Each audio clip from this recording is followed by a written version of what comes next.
저희 부부는 다른 가정과는 좀 달라서 아침나절에 함께하는 시간이 참 많습니다. 그래서 거의 날마다 이른 아침에 차를 함께 나누면서 1시간 정도는 대화하는 이런 시간을 가질 수 있어서 참 감사한데요.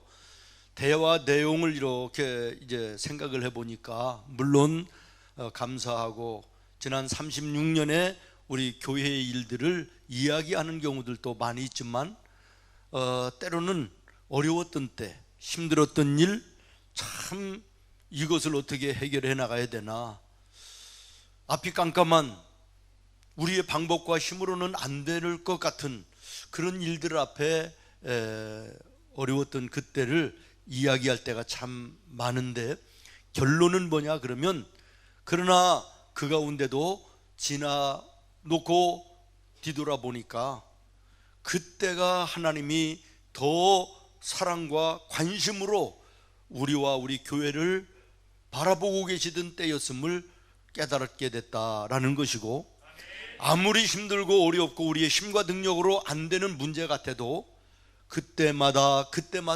하나님께서 그 문제를 사람을 통해서 해결해 주시고, 사람을 보내어 만나게 하심으로 길을 열어주시기도 하고, 또 환경과 여건을 바꾸시고 만드신 가운데 길을 열어주시는 은혜 가운데 여기까지 오게 됐다라고 하는 이것으로 결론을 맺게 되면서 감사했다. 오히려 그 어려운 때가 오늘 교회와 우리를 여기 있게 했다, 그러면서 감사하고 마무리를 하게 됩니다. 그렇습니다. 사랑하는 여러분, 우리 하나님은 우리의 환경과 여건을 넘어서 언제든지 변함없이 우리와 함께 하십니다.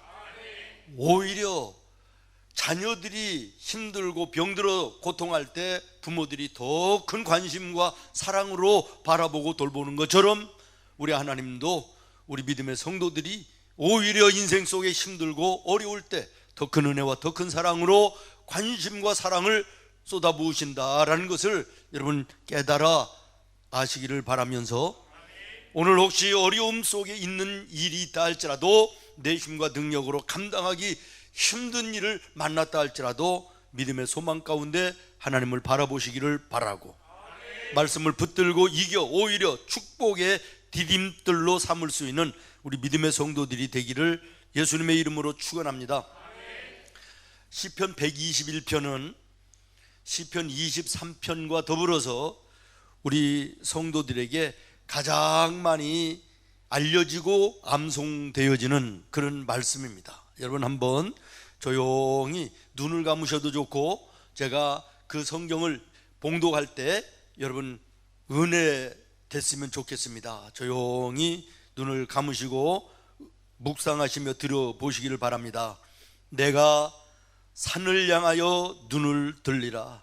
나의 도움이 어디서 올까? 나의 도움은 천지를 지으신 여호와에게서로다. 여호와께서 너를 실족하지 아니하게 하시며 너를 지키시는 이가 졸지 아니하시리로다. 이스라엘을 지키시는 이는 졸지도 아니하시고 주무시지도 아니하시리로다. 여호와는 너를 지키시는 이시라.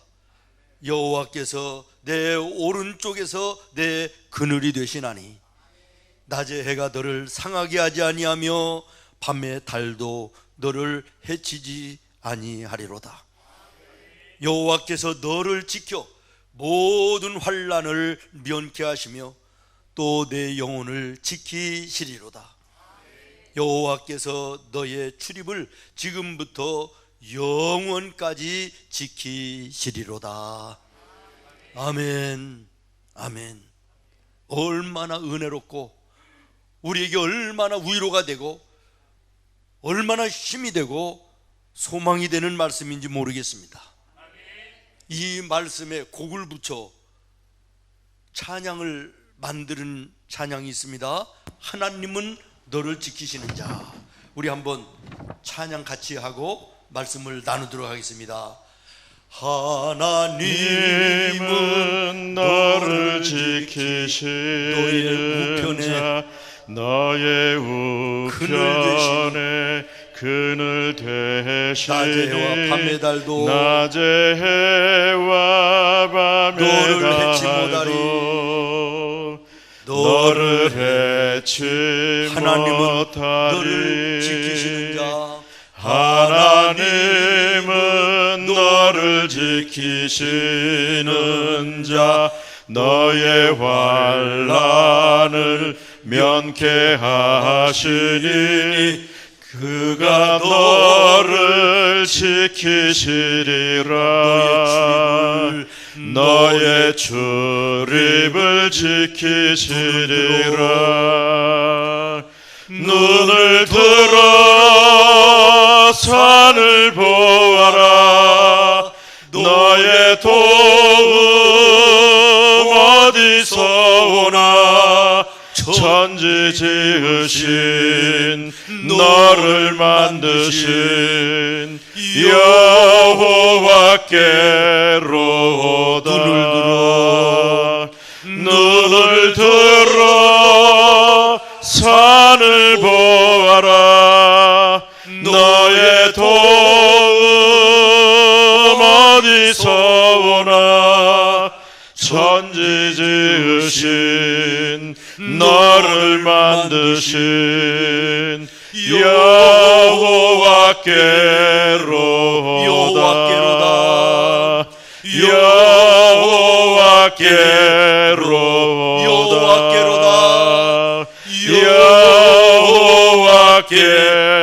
한 번만 더 여호와께로다. 여호와께로다. 할렐루야. 우리 하나님께 영광의 박수 한번 드리겠습니다. 그 하나님의 도우심 따라 오늘 여기까지 내가 있음에 감사하면서 앞으로의 인생길에도 그 도우시는 하나님이 영원토록 함께할 것을 소망하면서 오늘 나와 함께 하시는 주님을 은혜 가운데 말씀으로 만나는 귀한 시간 되기를 예수님의 이름으로 축원합니다.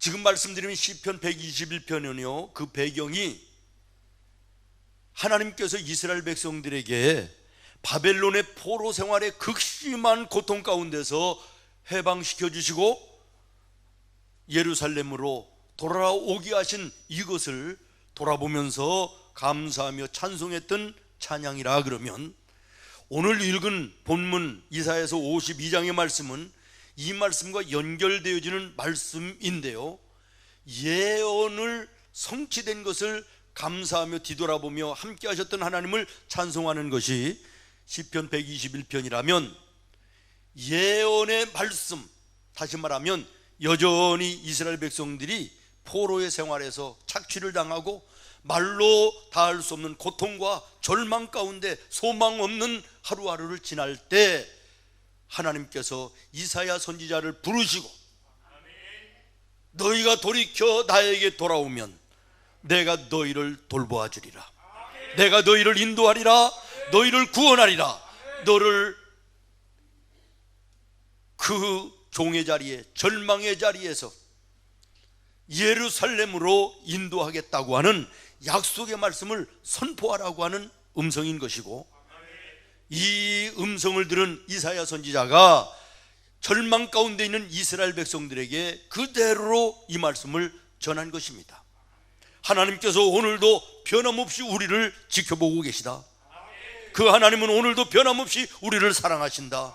우리를 돌보시며 우리를 인도하실 것이며 우리를 구원하여 예루살렘 하나님께 돌아가는 놀라운 은혜의 길을 함께해 주실 것이다 라고 선포한 것입니다. 여러분, 이스라엘 백성들이 이 예언을 들으며 얼마나 기뻤겠습니까? 얼마나 감사했겠습니까? 절망이 떠나가고 희망과 소망이 넘치는 아름다운 역사 새로 시작된 줄로 믿습니다. 저는 모쪼록 오늘 이 같은 은혜가 예배하는 나와 여러분에게도 동일하게 임할 수 있기를 예수님의 이름으로 축원합니다. 오늘 혹시 감사한 일로 형통한 은혜의 삶을 살고 있다면 그것으로 하나님께 더 감사하고 더 영광을 돌려야 될 것이고, 아니면 정말 내 힘으로 감당할 수 없는 문제 앞에 불안하고 두렵고 초조하고 염려되고 근심되고 한숨 나오는 이런 문제를 앞에 놓고 있는 분이 계시다. 그러면 오늘 말씀을 통하여 소망과 희망의 메시지가 여러분의 것이 될 수 있기를 예수님의 이름으로 축원합니다. 그렇습니다. 하나님은 택하신 당신의 자녀들을 험하고 악한 세상 속에 결코 그대로 두지 아니하십니다. 때가 되면 어떤 모습, 어떤 모양으로든 건져내십니다. 해결하여 주십니다. 함께 하심을 나타내 보여주시는 것입니다. 오늘 본문은 이러한 모습을 12절에 이렇게 묘사하고 있습니다. 여호와께서 너의 앞에 행하시며 이스라엘의 하나님이 너희 뒤에서 호의 하시리니. 이런 표현은 보통 군대에서 사용하는 낱말입니다. 다시 말하면 앞뒤에서 철통같이 지켜주시겠다라는 것이에요. 여호와가 너의 앞에 행하시며. 우리 인생길 걸어가다가 보면 얼마나 우리 앞에 가로막는 장애물들이 많습니까? 얼마나 많은 문제들이 있어 나를 넘어뜨리게 하고 나를 해하려고 하는 이런 일들이 많이 있습니까? 이 모든 것들로부터 하나님이 우리를 인도하신다는 것이에요. 해결해 주신다는 것입니다. 능히 이길 수 있는 힘을 주시고, 그리고 그것을 열어주시고 걸음을 인도하신다라는 말이에요.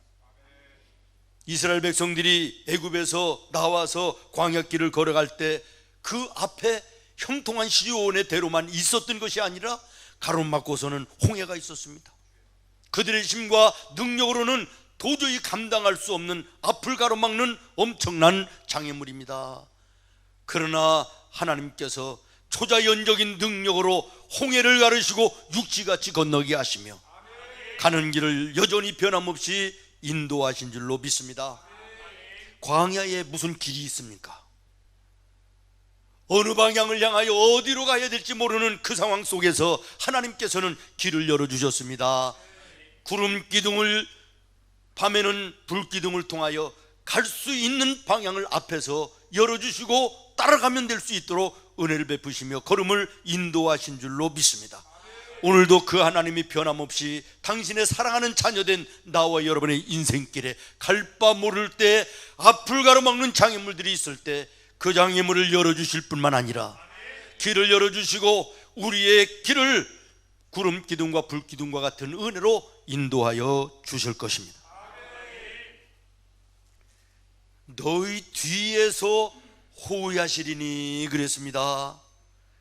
이스라엘 백성들이 출애굽하여 홍해를 만났을 때 홍해도 물론 큰 장애물이었음에도 틀림이 없지만 더 큰 장애물은 뒤에 있었습니다.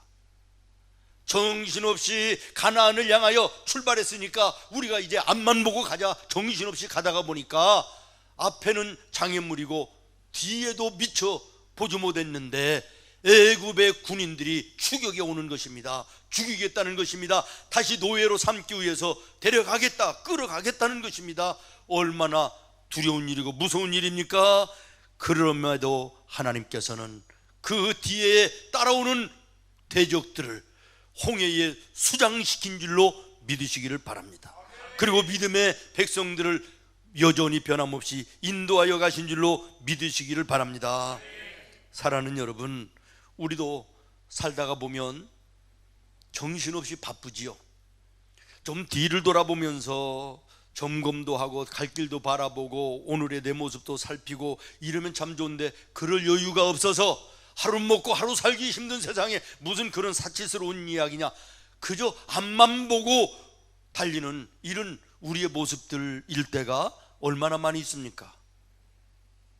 그러다가 보면 예측하지 못한 뒤통수를 맞는 일들도 많이 있지 않습니까? 때로는 질병이라고 하는 것이 뒤통수를 칠 때가 있습니다. 그렇게 믿었던 사람들이 나의 뒤통수를 치는 경우들도 없지 않아 있는 것입니다.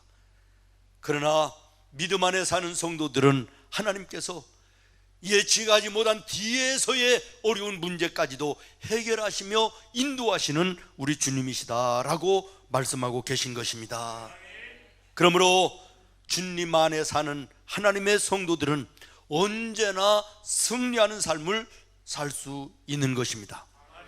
그래서 사도 바울은 로마서 8장 37절에 그러나 이 모든 일이 우리를 사랑하는 이로 말미암아 우리가 넉넉히 이기느니라. 이겨도 넉넉하게 이길 것이라고 말씀합니다. 그렇습니다. 사랑하는 여러분, 이 이김은 우리에게 힘이 있고 능력이 있고 실력이 있어서가 아니라 우리 대장 예수 그리스도께서 앞에 가시고 우리의 걸음을 인도하시며 뒤따라오시며 우리의 대적을 멸하시며 우리를 보호하시며 인도하시기 때문에 승리한다는 사실을 믿으시기를 바라고, 이 주님을 믿음 안에 날마다 놓치지 말고 바라보시고 붙잡고 동행하는 여러분 되기를 예수님의 이름으로 축원합니다. 그러나 이렇게 이야기하면 불만하는 분이 계실 수도 있습니다. 아니, 그렇다면 오늘 내가 예수를 믿는데, 내가 오늘 신앙의 생활 속에 있는데, 그런데 왜 나는 이게 뭐냐? 오늘 나는 왜 이렇게 안 되냐? 왜 이런 어려움이 있느냐? 예수 안 믿는 사람들에게도 일어나지 않는 고통스럽고 어려운 일이 왜 나에게 일어나느냐? 그렇다면 나는 하나님의 자녀가 아니라는 말인가? 이러면서 의심도 하고 불평하고 불만할 수도 있는 것입니다. 그러나 여러분, 하나님의 말씀을 우리가 주목해서 보아야 됩니다. 이사야서 55장 8절 말씀에 보면 이는 내 생각이 너의 생각과 다르며 내 길은 너의 길과 다름이니라 여호와의 말씀이니라. 그렇습니다. 사람은 언제나 눈앞에 보이는 육신적인 것과 세상적인 것만 향하여 정신없이 달려가는 것이지만, 그러나 우리 하나님은 언제나 우리의 영혼과 우리의 내일의 모습에 관심을 가지고 우리를 늘 지켜보시며 함께 하시는 주님이시라는 사실을 기억하시기를 바랍니다. 그렇기 때문에 어떤 때는 우리의 영혼의 더 큰 복을 위해서, 더 나은 내일의 큰 은혜를 위해서 오늘 우리의 육신과 세상적으로 볼 때는 큰 어려움이요 고통을 겪는 경우가 있을 수 있다라는 것입니다. 여러분, 무슨 이야기인지 이해가 되십니까? 요한복음 15장에 보면 예수님이 이렇게 말씀하십니다. 더 많은 과실을 맺게 하기 위해서 가지를 제하여 버리시느니라. 다시 말하면 과수원에 더 많은 열매가 내년에 맺히게 하기 위해서 과감하게 가차없이 그 전에 있던 가지들은 전부 다 잘라버리는 전정이 있다, 그런 얘기예요. 과수원을 하시는 분들 이야기를 들어보면요, 자기네 과수원을 자기 주인이 전정하는 것은 어렵대요. 아까워서 잘 못 자른다는 거예요. 무자비할 정도로 잘라야 내년에 더 많은 열매가 맺는다는데 주인의 입장에서는 아까워서 잘 못 자른다. 그래서 서로가 바꾸어서 전정을 해준다, 이런 이야기도 있더라고요.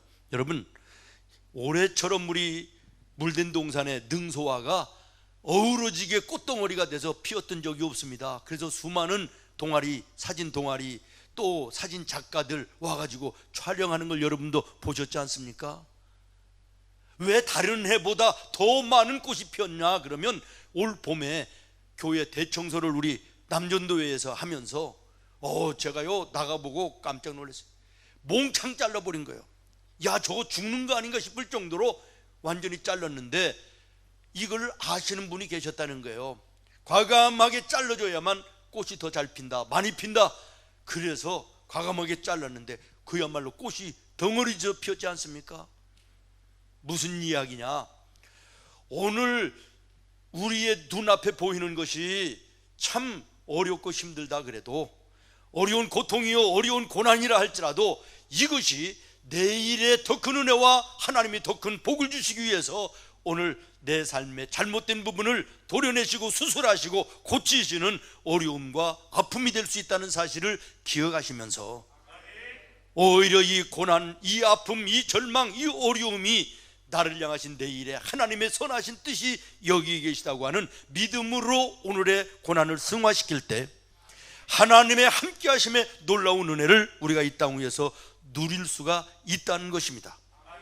그러므로 하나님의 사람들은 말씀을 아는 것으로 끝나지 말고 말씀을 믿어야 되는 것입니다. 우리는 늘 로마서 8장 말씀을 암송합니다. 하나님을 사랑하는 자, 곧 그 뜻대로 부르심을 입은 자들에게는 시작, 모든 일이 합력하여 선을 이루느니라. 우리가 이 말씀을 모르는 성도도 없고요, 이 말씀을 안 들어본 성도도 없고요, 이 말씀을 모두가 암송할 정도로 아는 말씀이지만 이 말씀을 믿는 성도들은 과연 얼마나 될까? 이 말씀을 믿는 성도들은 얼마나 될까? 정말 이 말씀을 믿는다면 오늘 내 삶의 눈앞에 닥쳐진 어려운 문제와 갈등과 괴로움과 고통과 심지어는 절망스러운 문제까지도 그 앞에 포기하지 않는 것입니다. 낙심하지 않는 것입니다. 무릎 꿇지 않는 것입니다. 나는 하나님 안에 있음에 틀림없는 하나님의 자녀이기에 합력하여 이 문제도 결국에는 하나님께서 아름답게 하실 것이다, 은혜가 되게 하실 것이다, 축복이 되게 할 것이다. 이 믿음이 진정한 믿음 아니겠습니까? 여러분, 요셉을 한번 생각해 보십시오. 다니엘을 한번 생각해 보십시오. 욥을 한번 생각해 보십시오. 종으로 팔려가고 노예 생활을 하고 억울한 누명을 쓰고 배신을 당하고 감옥에 갇히고 사자굴에 던져지고 불 속에 던져지고 말로 닿을 수 없는 실패와 질병 가운데 고통하는 그들, 그 모습 속에서 정말 감사하며 찬송했겠습니까?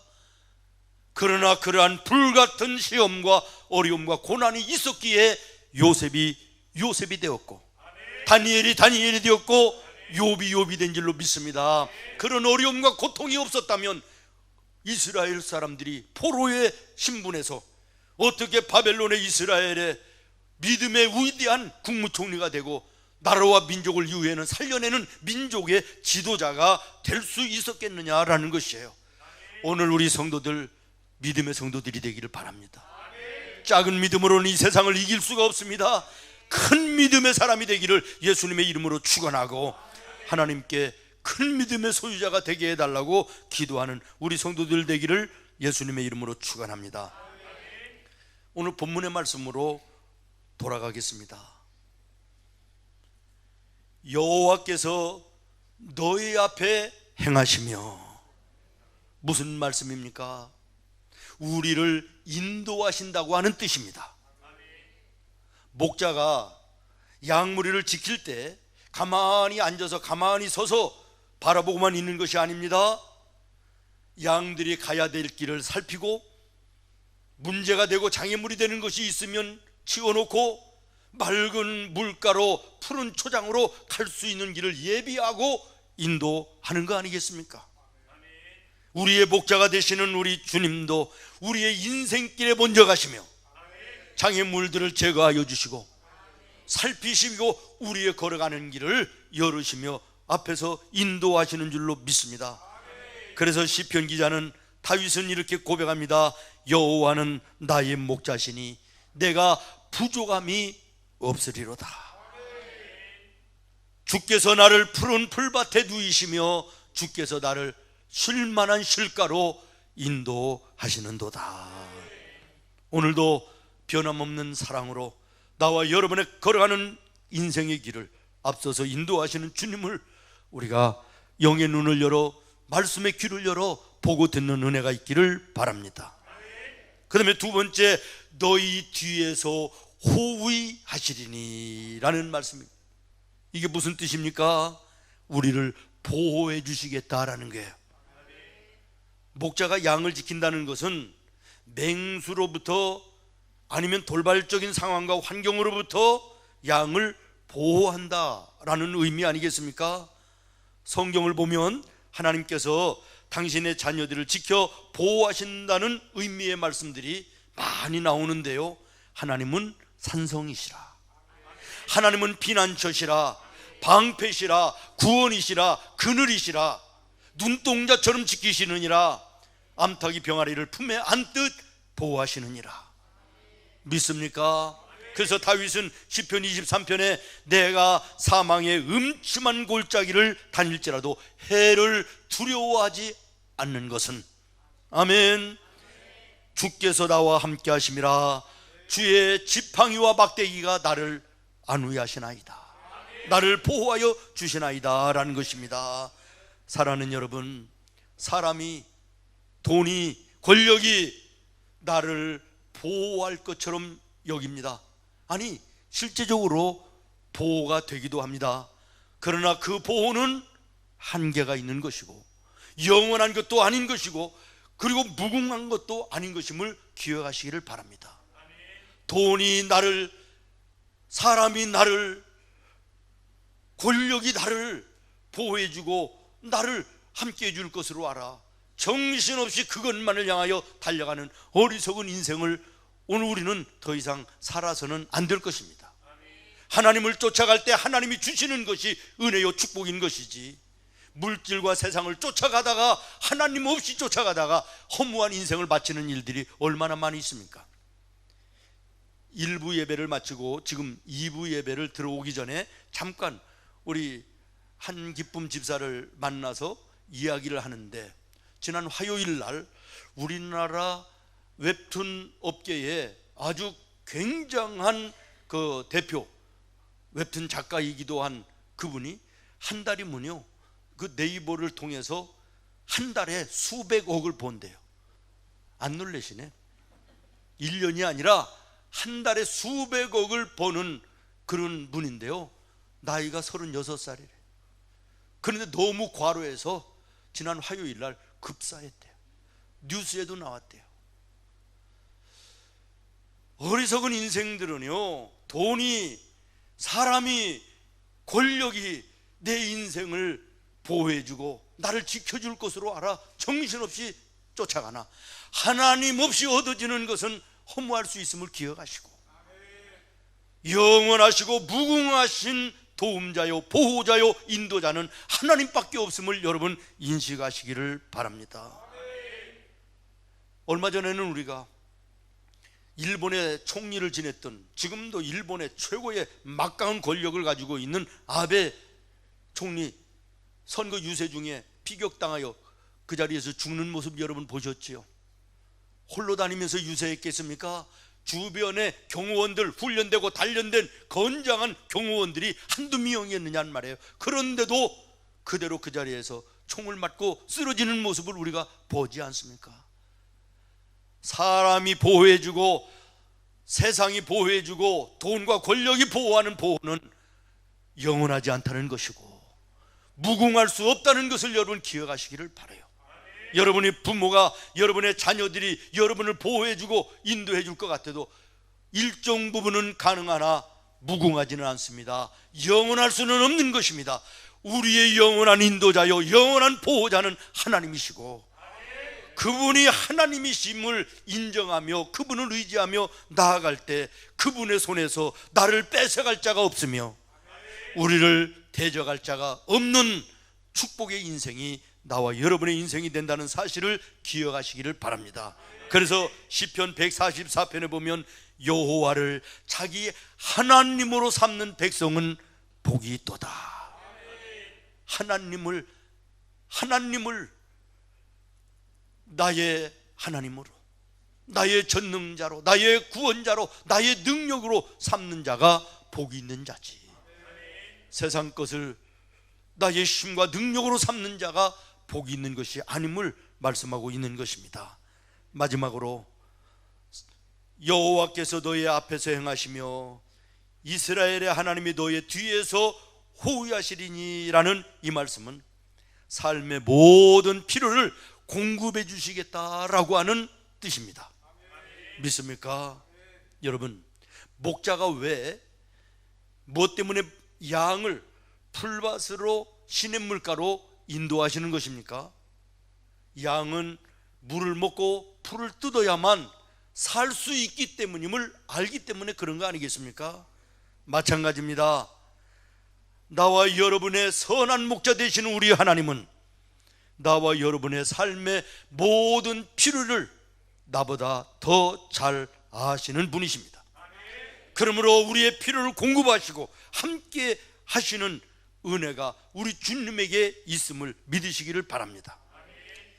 빌립보서 4장 19절에 보면 나의 하나님이 그리스도 예수 안에서 영광 가운데 그 풍성한 대로 너의 모든 쓸 것을 채우시리라. 우리 부모님도 여러분의 자녀도 나를 돕는 주변의 많은 사람들도 내 필요한 것을 어느 정도 채워줄 수는 있으나 내가 원하는 대로 무궁무진하게 채워주지는 못하는 것입니다. 그리고 영원까지 채워주지는 못하는 것입니다. 아무리 사랑한다 할지라도. 그러나 하나님은 영원하신 분이십니다. 하나님은 무궁하신 분이십니다. 하나님이 우리의 삶의 필요를 채워주시기를 구하고 채워주시는 삶을 살 때 우리의 삶은 영원토록 풍성한 것이고 그 하나님을 우리가 찬송하며 살 수 있게 되는 줄로 믿습니다. 그 옛날 이스라엘 백성들 아무것도 없는 광야길 지날 때 배가 고프면 새벽마다 만나를 내려 먹게 하여 주시고 배고프면 바람을 통하여 메추라기를 몰아 먹게 하여 주시며 목이 말라 가랄 때에는 심지어는 반석을 때려서 샘물이 터져나오게 하시길 해서라도 그들을 먹이시며 광야길을 인도하신 줄로 믿습니다.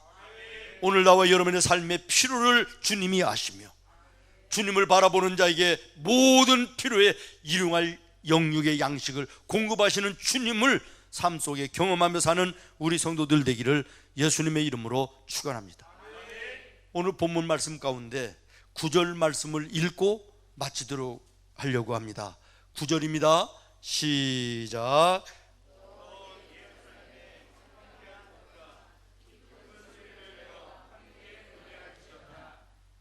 여호와께서 그의 백성을 위로하셨고 예루살렘을 구속하셨습니다. 아멘. 오늘 설교의 제목이기도 합니다. 소리내어 기쁨으로 하나님을 찬송하라는 것이에요. 그런데 이 말씀을 여러분 주목해 보십시오. 지금 이 상황이, 지금 이 환경이 이스라엘 백성들이 하나님을 기쁨으로 찬양할 수 있는 그런 상황이 아니라는 거예요. 그런 환경이 아니라는 거예요. 그럼에도 하나님은 그렇게 하라는 것이에요. 그러면 내가 너희의 환경과 너희의 여건과 너희의 상황과 모든 것을 바꿔줄 것이며 너희를 포로에서 해방하여 내가 예루살렘으로 인도하겠다고 하는 말씀인 것이에요. 여러분, 이 말씀을 좀 더 깊이 묵상해 보시기를 바랍니다. 바울과 실라가 빌립보 감옥에 갇혔을 때 찬송하고 기뻐서 여호와 하나님을 영광 돌릴 그런 상황입니까? 전혀 반대의 상황임에도 불구하고 그들은 그 상황 속에서도 여호와 하나님을 기뻐하며 찬송하며 영광을 돌렸을 때 옥터가 흔들리고 옥문이 열어지고 착고가 풀어지는 놀라운 역사가 나타나는 것처럼 오늘 우리의 삶에 힘들고 어려움 앞에 찬송이 진정한 찬송인 것입니다. 지금 이스라엘 백성들의 환경과 여건은 기쁨으로 하나님을 찬송할 수 없는 상황이었는데 하나님은 찬송하라고, 기쁨으로 찬송하라고 말합니다. 여러분, 이 말씀을 주목하며 오늘 여러분의 삶에 힘들고 어려울 때 한숨 쉬고 원망하며 불평하는 입술이 막아질 수 있도록 기도하시기를 바라고, 안 될지라도 말씀이 그러니 하나님이 원하시니 이 속에서도 내가 하나님을 바라보며 찬송하리라. 그 속에 찬송할 때 하나님께서 환경을 바꿔주신 줄로 믿습니다. 상황을 바꿔주신 줄로 믿습니다. 해방시켜 자유하게 하사 예루살렘으로 돌아오는 놀라운 은혜를 베풀어 주신 줄로 믿습니다. 다시 말씀드립니다. 오늘 여러분의 삶이 형통하면 감사하고 찬송하시기를 바랍니다. 그러나 반대로 곤고하고 힘들고 어려운 문제가 있으신 분들, 이 가운데 이 말씀 붙들고 찬송하시기를 바랍니다. 찬송 중에 거하시는 하나님을 만나게 될 것입니다. 늘 말씀드리지만 우리가 감사한 일이 있어서 찬송하는 것도 아름답지만 더 아름다운 찬송은 힘들고 어려울 때 찬송하다가 하나님이 함께 하심을 보는 이것이 더 아름답고 귀한 찬송인 것입니다. 오늘 이 은혜를 나와 여러분이 삶 속에 누리는 나와 여러분 되기를 예수님의 이름으로 축원합니다. 기도하겠습니다. 하나님,